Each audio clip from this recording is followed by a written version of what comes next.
Good morning વિદ્યાર્થી મિત્રો. ધોરણ 11 સાયન્સના ક્લાસમાં આપનું હાર્દિક સ્વાગત છે. હવે આપણે ધોરણ 11 સાયન્સનું ઇમ્પોર્ટન્ટ ચેપ્ટર, જે તમને ધોરણ 12 સાયન્સની અંદર ખૂબ જ ઉપયોગી થઈ નીવડશે એવું એક ચેપ્ટર, કાર્બનિક રસાયણ વિજ્ઞાન અને કેટલાક પાયાના સિદ્ધાંતો અને પદ્ધતિઓ. ધોરણ 12 સાયન્સની અંદર પાર્ટ 2 એ ઓલમોસ્ટ આખું ઓર્ગેનિક કેમિસ્ટ્રીના બેઝ ઉપર છે, એક બે ચેપ્ટરને બાદ કરતા. એટલે કે એવું કહેવાય કે અત્યાર સુધી તમે જે શીખીને આવ્યા એના કરતાં થોડું અલગ કાર્બનિક રસાયણ વિજ્ઞાન, ઓર્ગેનિક કેમિસ્ટ્રી, એ આપણે આ ચેપ્ટરથી ઇન્ટ્રોડક્શનમાં લઈશું. 12મા ચેપ્ટરની અંદર તો તમને જે બેઝિક છે કે કઈ રીતે એનું નામકરણ થાય, કઈ રીતના સંયોજનો બને, એમાં સમઘટકતાઓ શું હોય, નાના નાની વ્યાખ્યાઓ, એ બધું આપેલ છે. અને 13મું ચેપ્ટર કે જેમાં એના અંગે તમને રાસાયણિક પ્રક્રિયાઓ, આલ્કેન, આલ્કીન, આલ્કાઇન અને બેન્ઝીનની એની બનાવટો અને રાસાયણિક પ્રક્રિયાઓ ડિટેલમાં આવશે. એટલે 12મા ચેપ્ટરની અંદર અમુક કેટલાક નિયમો બી આવે છે, એ નિયમો વિશે બી આપણે સમજીશું અને પ્રક્રિયાઓ વિશે સમજીશું. તો organic chemistry most IMP chapter, કાર્બનિક રસાયણ વિજ્ઞાન, તો તમે શાંતિથી સાંભળજો અને સમજજો. ખબર ના પડે તો અવારનવાર એને રિપીટ કરીને પણ જોતા રહેજો. તો સ્ટાર્ટ કરીએ આપણે ચેપ્ટર નંબર 12, કાર્બનિક રસાયણ વિજ્ઞાન અને કેટલાક પાયાના સિદ્ધાંતો અને પદ્ધતિઓ. તો ચેપ્ટરને સાંભળતા સૌથી પહેલા પ્રશ્ન તો એવું થાય કે સરે જે પૂછ્યું કાર્બનિક રસાયણ વિજ્ઞાન, તો આ કાર્બનિક રસાયણ વિજ્ઞાન એ છે શું? એટલે આપણે નામ ઉપરથી કહી શકીએ, કાર્બનિક એટલે કાર્બન. કાર્બન પરમાણુ છે ને એ અન્ય પરમાણુ સાથે જોડાઈને, કે એ કાર્બન પરમાણુ એ બીજા કાર્બન પરમાણુ સાથે જોડાઈને, બંને સાથે, કાર્બન પરમાણુ એ બીજા કાર્બન પરમાણુ અથવા તો કાર્બન પરમાણુ એ અન્ય પરમાણુ સાથે સહસંયોજક બંધ દ્વારા સંયોજાય અને જે અલગ અલગ પ્રકારના સંયોજનો બનાવે છે, એ બધા જ સંયોજનોનો અભ્યાસ રસાયણ વિજ્ઞાનની જે શાખામાં કરવામાં આવે એને કાર્બનિક રસાયણ વિજ્ઞાન કહેવાય છે. બોલો, ક્લિયર? કાર્બન એ તેના જેવા જ બીજા પરમાણુઓ સાથે સહસંયોજક બંધથી જોડાઈને ઘણા બધા સંયોજનો બનાવે છે. આ બધા જ સંયોજનોનો અભ્યાસ કાર્બન રસાયણ વિજ્ઞાનની જે શાખામાં કરવામાં આવે એને કાર્બનિક રસાયણ વિજ્ઞાન કહે છે. તો આ કાર્બનના રિલેટેડ કેમ કાર્બન આવું કરે છે, તો એ પ્રશ્ન તમે 10મા ધોરણની અંદર ચેપ્ટર નંબર 4માં શીખીને આવ્યા હતા. કારણ કે કાર્બન એકમાત્ર એવું તત્વ છે કે જે કેટેનેશનનો ગુણધર્મ ધરાવે છે. શેનો? કેટેનેશન. કેટેનેશન એટલે લાંબી કાર્બનિક શૃંખલા બનાવે છે. આ એક કાર્બન બીજા કાર્બન સાથે જોડાયો, ત્રીજા કાર્બન સાથે, ચોથા કાર્બન સાથે, તો જે લાંબી આવી સાંકળ બનાવી એને આપણે શું કહેવાય? કેટેનેશનનો ગુણધર્મ કહેવાય. તો કહેવાય કે કાર્બન જ આવો કેટેનેશનનો ગુણ ધરાવે છે. તો આ કેટેનેશનનો ગુણધર્મ કાર્બન કોની કોની સાથે ધરાવે? તો કે hydrogen, oxygen, nitrogen, sulphur, phosphorus, halogen, આ બધા જ પરમાણુઓ સાથે એ કેટેનેશનનો ગુણધર્મ ધરાવે છે. તો અહીંયા એની વ્યાખ્યા સ્વરૂપે તમને આપી છે કે રસાયણ વિજ્ઞાનની જે શાખામાં કાર્બનિક સંયોજનોનો અભ્યાસ કરવામાં આવે તે શાખાને કાર્બનિક રસાયણ વિજ્ઞાન કહે છે. રસાયણ વિજ્ઞાનની જે શાખામાં આવા સંયોજનોનો અભ્યાસ કરવામાં આવે એને શું કહેવાય? કાર્બનિક રસાયણ વિજ્ઞાન. હવે એના ઉપરથી આપણે કાર્બનિક રસાયણ વિજ્ઞાનમાં 2 પ્રકારના પદાર્થો વિશે સમજીશું. કયા 2 પ્રકારના પદાર્થો? તો એક અકાર્બનિક પદાર્થો અને બીજું કાર્બનિક પદાર્થો. તો કે અકાર્બનિક પદાર્થો અને કાર્બનિક પદાર્થો છે શું? તેવું કહેવાય કે આ જે કુદરતમાં અસ્તિત્વ ધરાવતા જે પદાર્થો છે એમાં ખનિજ, વનસ્પતિ અને પ્રાણીઓ દ્વારા જે પદાર્થો મળે છે એનો ફાળો મહત્વનો છે. એટલે અકાર્બનિક અને કાર્બનિકમાં તમારે ખાલી એટલું યાદ રાખવાનું કે જે નિર્જીવ વસ્તુઓમાંથી બને ને એને અકાર્બનિક કહેવાય અને જે સજીવ વસ્તુમાંથી બને ને એને કાર્બનિક પદાર્થ મળે કહેવાય. એવી માનતા પહેલાં હતી. તો અહીંયા એના બેઝિસ ઉપર આપણે જોઈએ તો જો કાર્બનિક પદાર્થોમાં લખ્યું જ છે અહીંયા કે કોઈ બી ખનિજ કેવી હોય? સજીવ કે નિર્જીવ? નિર્જીવ હોય. તો કોઈ બી ખનિજમાંથી મળતા પદાર્થો એટલે કે નિર્જીવ સ્ત્રોતમાંથી મળતા પદાર્થોને અકાર્બનિક પદાર્થ કહેવાય. તો તમે કહેશો કે સર ખબર ના પડી, આના મને ઉદાહરણ આપો ને. તો જુઓ, ઉદાહરણ સ્વરૂપે આપણે એવું લખાય: sodium chloride, magnesium sulphate, calcium phosphate. આ બધા જે પદાર્થો છે એ બધા કેવા છે? અકાર્બનિક પદાર્થો. બધા કેવા પદાર્થો છે? અકાર્બનિક પદાર્થો. કારણ કે એ બધા ખનિજમાંથી મળી આવે છે. ઓકે, હવે આપણે એના માટે જોઈએ કાર્બનિક પદાર્થો. તો મેં તમને કીધું સજીવ સ્ત્રોતમાંથી જે મળે એને શું કહેવાય? કાર્બનિક પદાર્થો કહેવાય. તો જેમ કે વનસ્પતિ છે, પ્રાણીઓ છે, એ બધા સજીવ સ્ત્રોતમાંથી જે મળતા પદાર્થ છે એને કાર્બનિક પદાર્થ કહેવાય. એમાં ઉદાહરણ આપ્યું છે યુરિયા, DNA, RNA, પ્રોટીન વગેરે. તે બધા સજીવ પદાર્થમાંથી મળે છે. તો આવી કેટલીક માનતા 1780ની આજુબાજુ અલગ અલગ વૈજ્ઞાનિકોની હતી અને એમાંના એક વૈજ્ઞાનિક આપ્યા છે વૂલર. વોલરે કઈ ધારણાનો અસ્વીકાર કર્યો હતો અને કાર્બનિક સંયોજનોના ઉપયોગના મહત્વના ક્ષેત્રો જણાવ્યા હતા?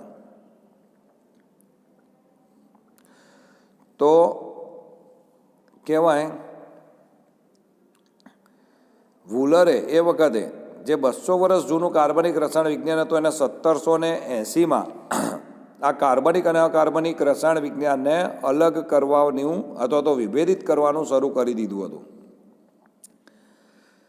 સ્વીડનનો જે રસાયણ વૈજ્ઞાનિક હતા બર્ઝેલિયસ, એમણે એવું કીધું હતું કે કાર્બનિક સંયોજન જે પણ કોઈ બને છે એ બધાના નિર્માણ માટે જૈવ શક્તિ જવાબદાર છે.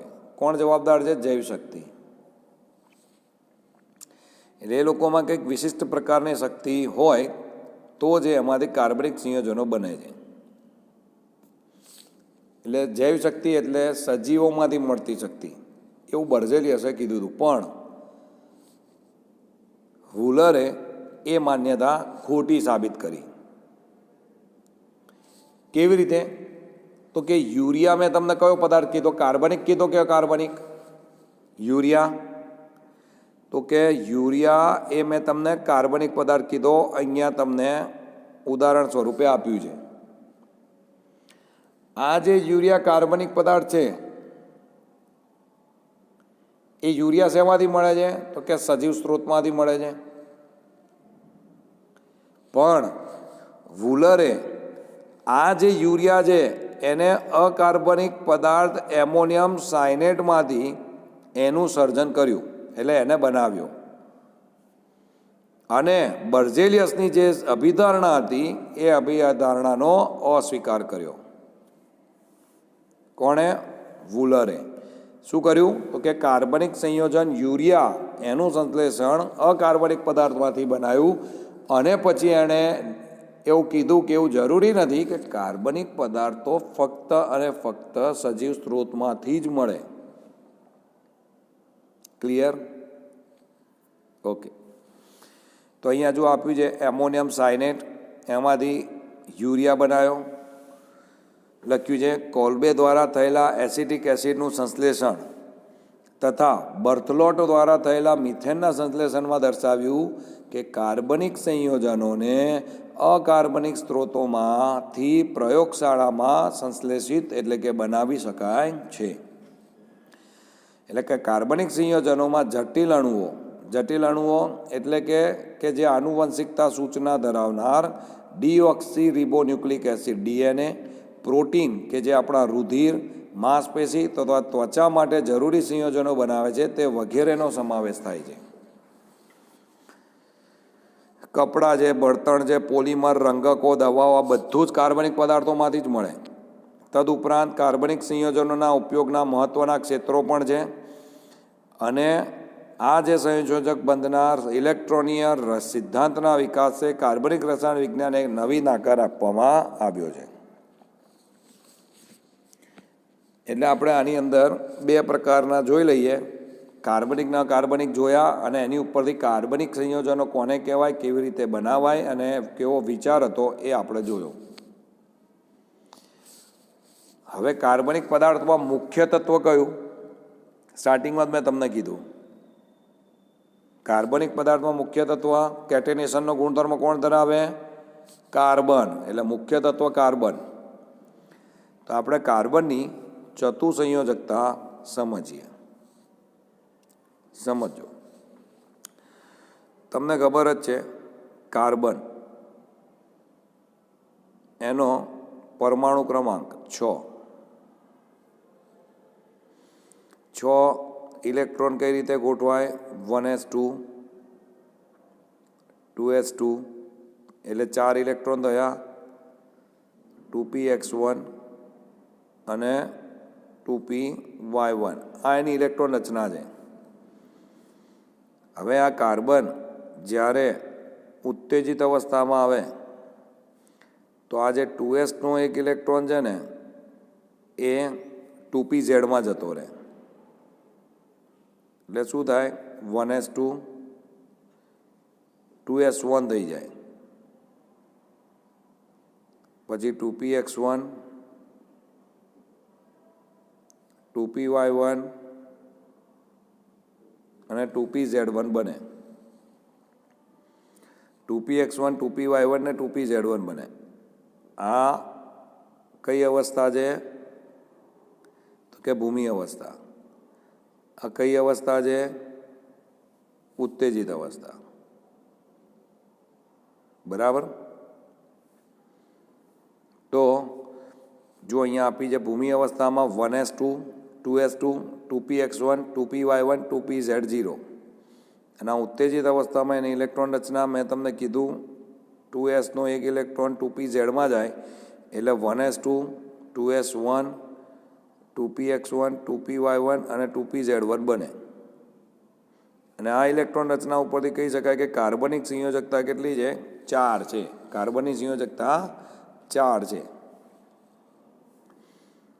કાર્બનની ચતુર્સંયોજકતા તથા તેના દ્વારા સહસંયોજક બંધના નિર્માણને ઇલેક્ટ્રોનીય રચના તથા એસ અને પી કક્ષકોના સંકરણના આધારે સમજાવી શકાય.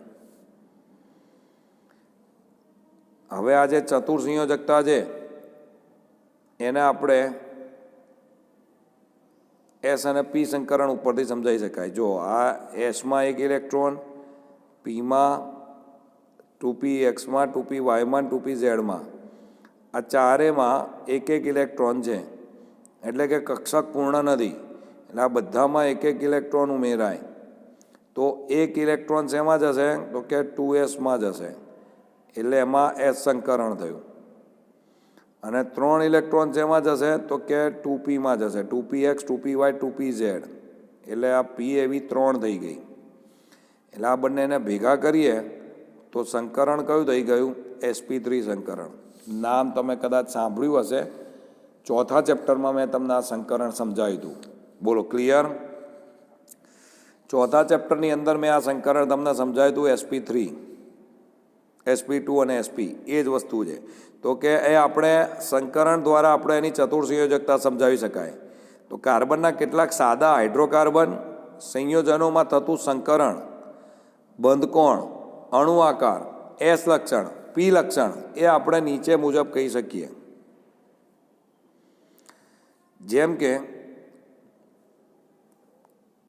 આપણે એવું કહેવાય આલ્કેન, મિથેન એટલે આલ્કેન આવે, એમાં sp3 સંકરણ જ થાય, ફિક્સ જ હો. આ બી ઇથેન, એન આવ્યો ને પ્રત્યય એટલે આલ્કેન જ આવ્યો, એમાં sp3 સંકરણ જ થાય. આ જે ઇથિન, આલ્કીન, ઈન આવે ને પ્રત્યય એટલે sp2 સંકરણ થાય. અને ઇથાઇન, આઇન, આઇન પ્રત્યય આવે એટલે sp સંકરણ થાય. બંને sp3માં બંધકોણ 109 ડિગ્રી અને 28 કળા છે હોય. sp2માં 121 અથવા 117.6 અને sp માં 180 ડિગ્રી. sp3માં સમચતુષ્ફલકીય આકાર ફિક્સ, આમાં sp2 સંકરણમાં સમતલીય આકાર અને sp3માં રેખીય આકાર. હવે એની અંદર S લક્ષણ ને P લક્ષણ જોઈએ. sp3માં કુલ કક્ષકો કેટલી? 1 S અને 3 P એટલે કુલ 4 કક્ષકો. એમાંથી એસના ટકા કેટલા? તો કે S એક જ છે એટલે 1/4 ગુણ્યા 100. ભાગ ચલાવો, કેટલા આવે? 25. એટલે X લક્ષણ કેટલું થયું? 25%. ઓકે. હવે આવે P લક્ષણ, તો Pમાં કેટલા આવે? 3/4 ગુણ્યા 100.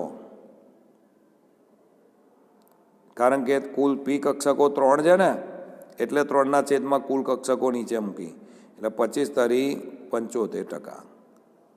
એટલે 75% કયા કક્ષક આવે? P કક્ષક આવે. ઓકે. એટલે sp3માં 25% S લક્ષણ, 75% P લક્ષણ. હવે એ જ રીતે sp2ની વાત કરીએ તો 1 S અને 2 P એટલે એનો મતલબ ટોટલ 3 કક્ષકો થઈ. તો એસની ટકાવારી 1/3 ગુણ્યા 100 એટલે 33.33%. અને પીની ટકાવારી 2/3 ગુણ્યા 100 એટલે કે 66.67% થાય. તો જો અહીંયા 33% અને 66.67 એટલે 67% લખ્યા. એ જ રીતે sp સંકરણમાં 1 S અને 1 P એટલે કુલ 2 કક્ષકો થાય. એમાંથી એસની ટકાવારી કેટલી? તો 1/2 ગુણ્યા 100, 100ના અડધા એટલે 50%. અને પીની ટકાવારી તો કે 1/2 ગુણ્યા 100 એટલે એ બી 50%. એટલે S અને P બંને કેટલા આવે? 50% આવે. તો આ રીતે સંકરણની અંદર S લાક્ષણિકતા અને P લાક્ષણિકતાના ટકાવારી આવે. હવે MCQs માટે આ પેરેગ્રાફ ધ્યાન રાખજો કે કાર્બનિક સંયોજનોમાં સંકરણે બંધ લંબાઈ અને બંધ એન્થાલ્પીને અસર કરે છે. કોને? બંધ લંબાઈ અને બંધ એન્થાલ્પીને. એવું કહેવાય કે sp સંકૃત કક્ષકમાં X લાક્ષણિકતા વધુ હોવાને કારણે શું થાય? કેન્દ્રની નજીક હોય. કારણ કે S કક્ષક કેવો હોય? ગોળાકાર. હવે જેટલી S લાક્ષણિકતા વધારે એટલી એ કેન્દ્રની નજીક. એટલે કેન્દ્રની નજીક હોય એટલે sp સંકૃત કક્ષક દ્વારા રચાતો બંધ sp3 સંકૃત કક્ષક દ્વારા રચાતા બંધની સરખામણીમાં નાનો અને મજબૂત હોય. કેમ? કારણ કે S લાક્ષણિકતા સૌથી વધારે તમને sp સંકરણમાં જોવા મળે. જુઓ, S લાક્ષણિકતા sp માં 50, sp2માં 33 અને sp3માં 25 છે. એટલે S લાક્ષણિકતા સૌથી વધારે તમને શેમાં જોવા મળી? sp માં. જેટલી S લાક્ષણિકતા વધારે એટલો બંધ કેટલો? નાનો અને મજબૂત. કારણ કે નજીક હોય ને કેન્દ્રની.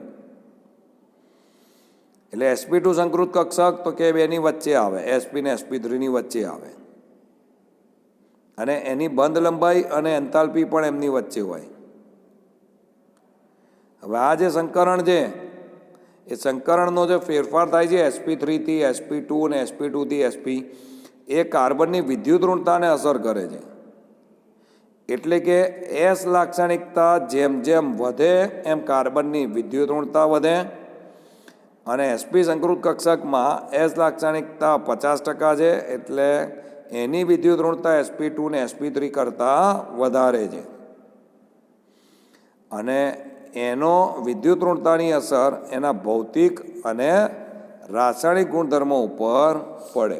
શેની ઉપર પડે? ભૌતિક અને રાસાયણિક ગુણધર્મો ઉપર. એટલે એટલું યાદ રાખવાનું, જેટલી એસ લાક્ષણિકતા વધારે એટલું બંધ કેન્દ્રથી નજીક હોય એટલે વધારે નાનો અને મજબૂત બને, અને જેટલી એસ લાક્ષણિકતા વધારે એટલી જ વિદ્યુત ઋણતા વધારે. એટલે કે એસ લાક્ષણિકતાની અસર ઇનડાયરેક્ટલી વિદ્યુત ઋણતા ઉપર પડે, અને એના કારણે કાર્બનિક સંયોજનોના ભૌતિક અને રાસાયણિક ગુણધર્મોમાં પણ અસર થાય. એટલે આલ્કેન, આલ્કીન અને આલ્કાઇનના ભૌતિક ગુણધર્મ બી અલગ અને રાસાયણિક ગુણધર્મ પણ તમને અલગ જોવા મળે. બોલો, ક્લિયર? તો અહીંયા ગાડી આપણે આટલું રાખીએ છીએ. આ લેક્ચર ફરીથી એકવાર શાંતિથી જોઈ લેજો. ઇન્ટ્રોડક્શન છે એટલે આટલું સમજાવ્યું છે. નેક્સ્ટ લેક્ચરથી હવે મેઇન ચેપ્ટર સ્ટાર્ટ થશે. ઓકે, તો મળીએ નેક્સ્ટ લેક્ચરમાં. Thank you.